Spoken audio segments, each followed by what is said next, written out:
guys, how's it going? I'm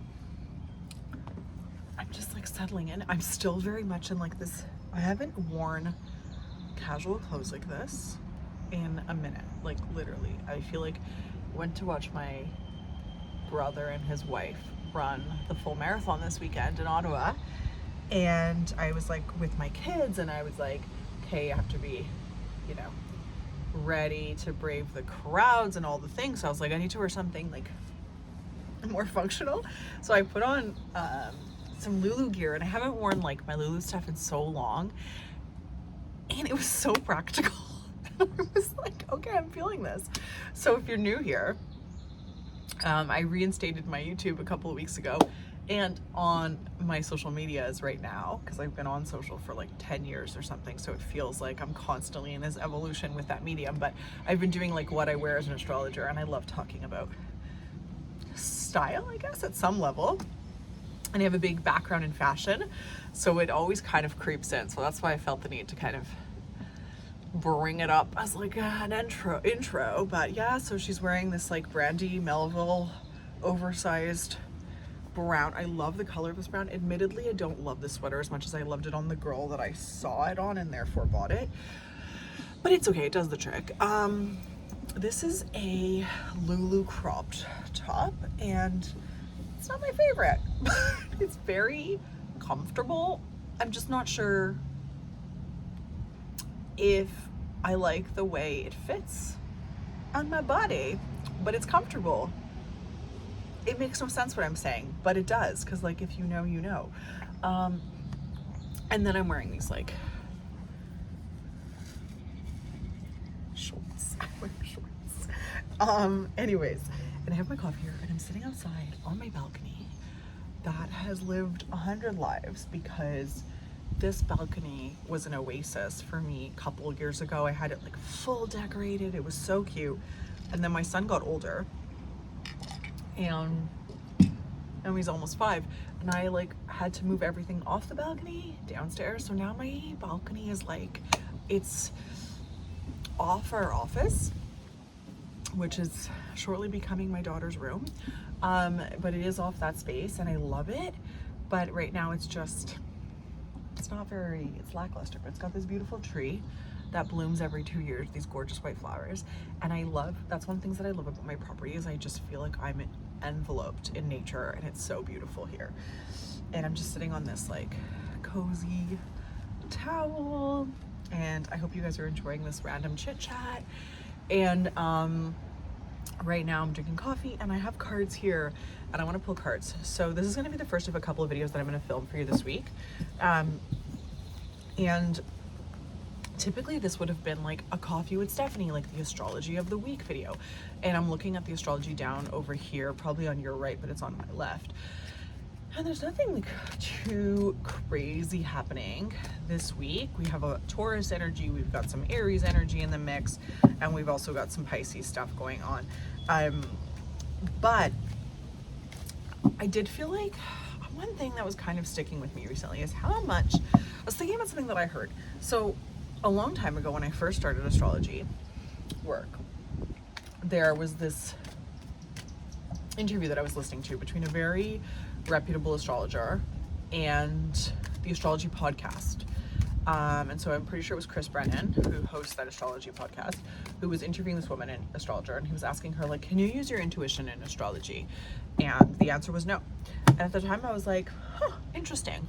Astrologers don't love the idea of intuition being woven into the work. And I found that interesting for a couple of reasons, not the least of which is that like a lot of people kind of identify astrology as being very woo. And I think when people think of woo things, they think of things that they can't really touch and that come from, you know, these connections to things that aren't tangible. And I'm like, people think of astrology very woo.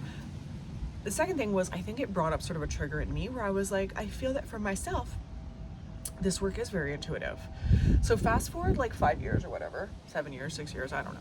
I'm doing this for 7 years. I hear feedback consistently that people love the readings that they do with me because I weave my intuition into the readings. And the more time goes on, the more I see that to be true.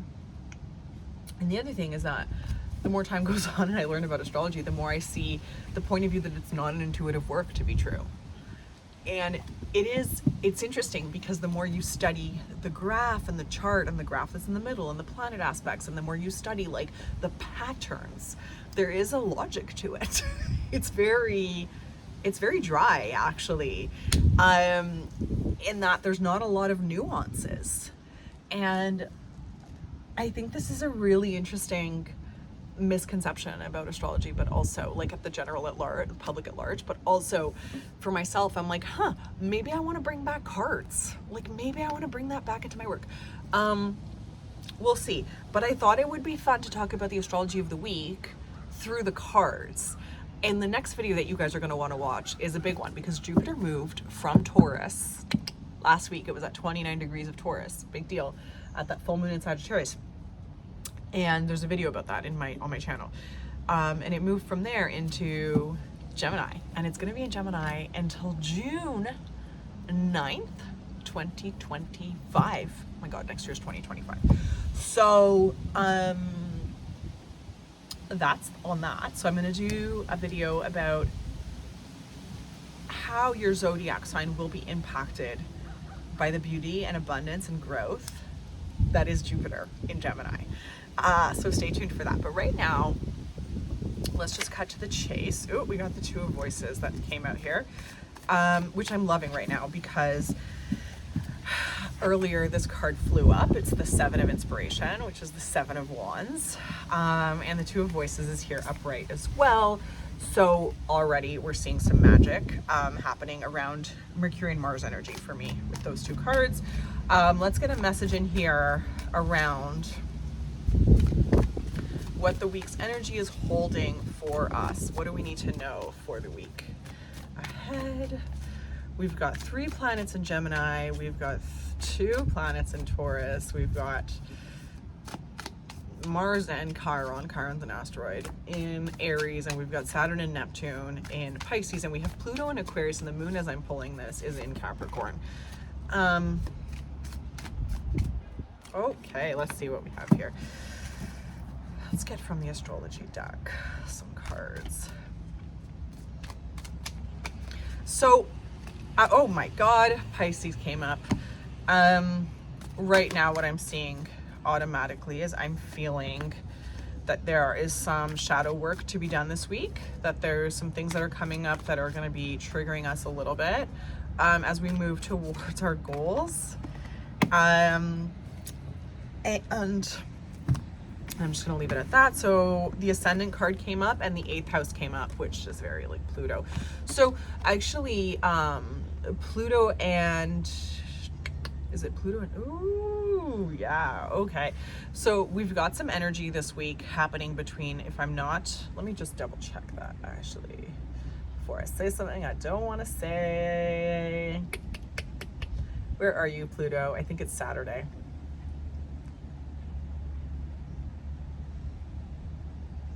I knew it. Okay, I wasn't wrong. Between Jupiter and Pluto on Saturday. So there is going to be this magnification around the way that we speak about ourselves, the way that we speak to each other about ourselves or about each other. Gemini can be a little bit backhanded. You know, Gemini has this kind of duality to it, as we know, but it also has this energy through that duality where it's like, it's not necessarily forthcoming. And with the 8th house card here, do you feel that the sun is starting to come out? With the 8th house card here, I just absolutely love how it is showing us this invitation this week to really go deep and look at what is kind of ailing us and plighting us and where we're not being totally honest. First and foremost with ourselves, okay? First and foremost with ourselves. You are the mirror for all your relationships. It's so deep to say that and so woo cliche, but let me tell you, it's the goddamn truth, and I know it firsthand. The Knight of Voices is here alongside the Two of Voices, and this card for me reversed in this instance feels like we are in perseverance of something, but we're lacking the integrity and the honesty and the compass around what actually needs to get done. So where are we not being honest with ourselves? Where are we trying to skirt around something? Like, where are we maybe holding back? Our dreams are really big. They are really, really big, and they're bigger than our minds. They're bigger than our minds, and they know that we can do it, and they know that we are in our own container for both the realization of this, but also the holdback where we're not able to succeed. I think that these two cards are beautiful together because we have Saturn in Pisces, and then we have Mercury making an aspect to that this week, and Mercury is actually in Gemini. No, it's in Taurus. It's actually beautiful. So we have this opportunity to really create a container around our dreams, and that can push us forward in a way that can be extremely magnetic. But Jupiter, when it joins with Pluto at the end of the week there, around the weekend, that is going to create this energy of wanting to look at where we aren't being forthcoming around our own dreams, our initiatives, our goals.